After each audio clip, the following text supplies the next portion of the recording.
नमस्कार दोस्तों, DD react के एक और रिएक्शन वीडियो में आपका स्वागत है। तो आज का एक वीडियो मैं आपके लिए लेकर आया हूं जो है बेहद खास। ये वीडियो है साउथ चाइना मॉर्निंग पोस्ट का। साउथ चाइना मॉर्निंग पोस्ट के बारे में जो मेरे दर्शक नहीं जानते हैं उनके बारे में थोड़ा सा बता देता हूं मैं कि ये हांगकांग बेस्ड मीडिया ग्रुप है और इसके जो मालिक हैं वो अलीबाबा ग्रुप है, यानी कि चीन का जो सबसे बड़ा ग्रुप है अलीबाबा ग्रुप है। तो ये जो वीडियो है, इस वीडियो का टाइटल है who has the upper hand in the India China border dispute.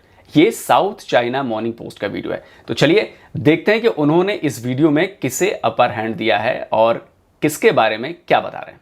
चलिए शुरू करते हैं।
ओके, तो ये वो वीडियो था जिसमें बताया गया है कि किसका अपर हैंड है।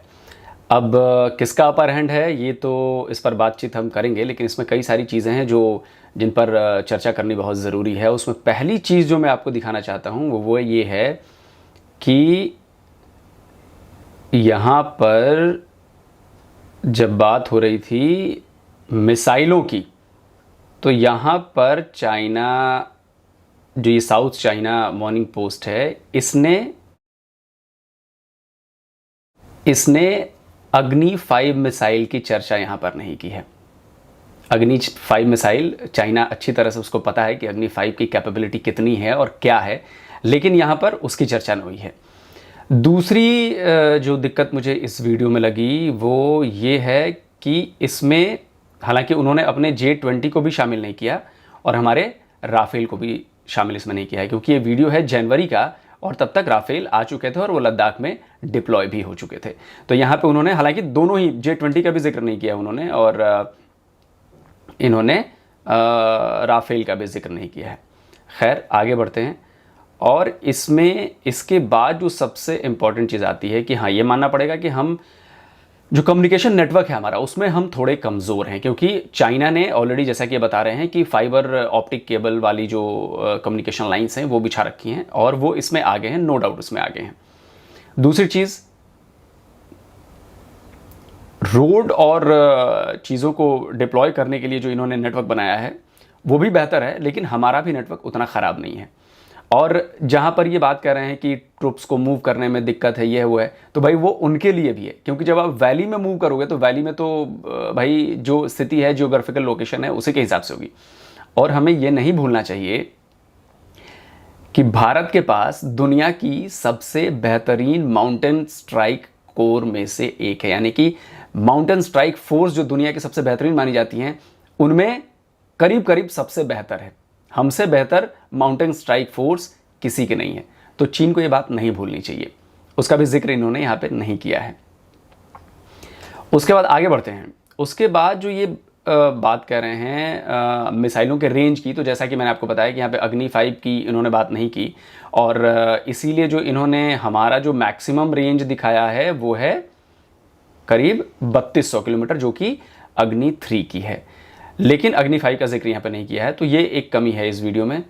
दूसरा जो ये बेहद अहम बात की है इन्होंने कि अब देखिए, ये जब हम एयर पावर की बात करते हैं, जब एयर बैटल की बात करते हैं, जब एयर कॉम्बैट की बात करते हैं दोनों देशों के बीच, तो इसमें इन्होंने यहाँ पे बताया है कि चीनी एयरफोर्स के पास डिसएडवांटेज है जब ये एयरफोर्स की बात होती है।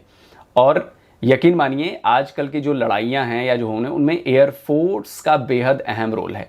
और अगर चीन और इंडिया के बीच यहाँ लड़ाई होती है तो यहाँ पे एयरफोर्स का रोल बहुत ज़बरदस्त है। इसीलिए आपने देखा होगा जो कॉन्फ्लिक्ट चल रहा था, हालांकि अभी भी है, लेकिन जब पीक पर था तो इंडियन एयरफोर्स ने अपनी पूरी ताकत लगा दी थी वहाँ पे, और इंडियन एयरफोर्स जानती है कि उसको वहाँ पर एडवांटेज है और वो चाइना के ऊपर बहुत भारी है, यकीन मानिए। और उसी का जिक्र ये यहाँ पे कर रहे हैं। तो ऐसा क्यों है? ऐसा इसलिए है क्योंकि जब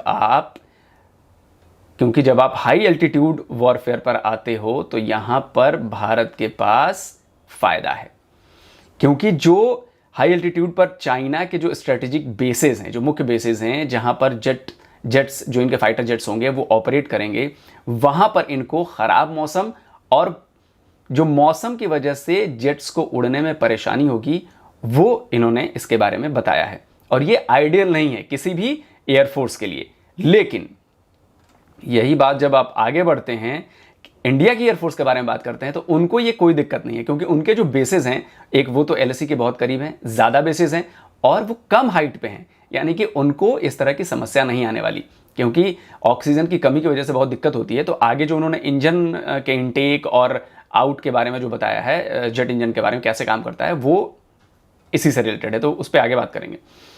अब ये बता रहे हैं कि इंडिया की जो एयर पावर है वो वेदर कंडीशन से कम प्रभावित होगी। तो इसका मतलब ये हुआ कि तिब्बत के पूरे इलाके पर एयरफोर्स भारी पड़ जाएगी, वो घुस के मारेगी वहां पे। ऐसा इन्होंने लिखा है कि deep incursions into Tibet are possible. उसके बाद यानी कि यहाँ पे एयरफोर्स भारी है, आप ये क्लियर देख लेते हैं, और एयरफोर्स का सबसे बड़ा रोल होगा अगर कोई कॉन्फ्लिक्ट होगा तो। अब यहाँ पे इन्होंने जेट इंजन के बारे में बताया है कि भाई जेट इंजन कैसे काम करता है, आगे से हवा जाती है, फिर उस जेट के पिछले वाले हिस्से से हवा निकलती है फ्यूल के साथ मिलकर मिक्सचर, तब जेट आगे बढ़ता है। लेकिन अब इसमें दिक्कत वही है कि जब चीनी एयरफोर्स बेस पर इतनी ज़्यादा ऊंचाई पर जेट उड़ेंगे तो 50% कम हो जाएंगे।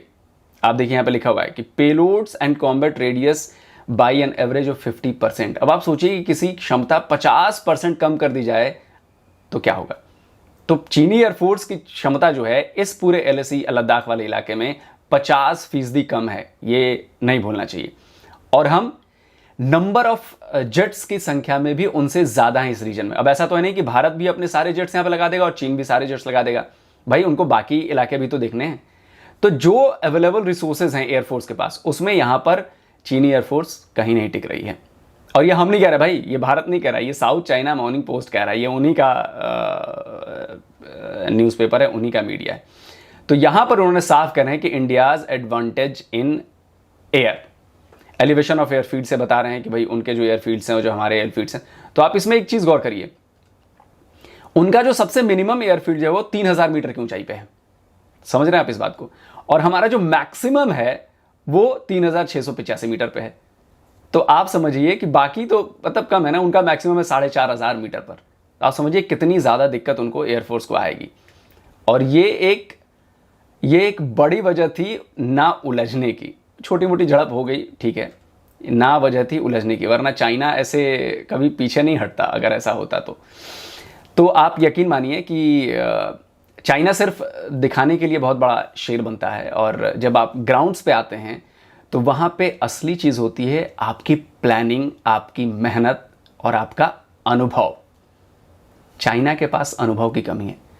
माउंटेन वॉरफेयर में हम लगातार, जम्मू कश्मीर में पूरे पहाड़ी इलाका है, हम वहाँ पे लड़ते रहते हैं, रोज़ लड़ते हैं, रोज़। तो हमारे पास अनुभव ज़्यादा है। और जब आप पहाड़ों में हमसे लड़ेंगे, पहाड़ों में आप दुनिया की सबसे बेहतरीन माउंटेन स्ट्राइक फोर्स से लड़ेंगे, तो भाई मुश्किल तो है, आप चाहे कितनी भी ताकत लगा लें। और मौसम कितनी बड़ी भूमिका निभाता है ये इतिहास में भी हमने देखा है और आगे भी देखेंगे अगर ऐसा कॉन्फ्लिक्ट हुआ तो, और उसमें हमारी महारत हासिल है। हम ऐसे मौसम में लड़ते हैं, हम ऐसे मौसम में हमारे जवान एक्यूमुलेट हैं, हम बहुत लंबे टाइम से ऐसी कोशिश कर रहे हैं। तो वीडियो के मुताबिक तो देखिए, पलड़ा तो भारत का ही भारी है।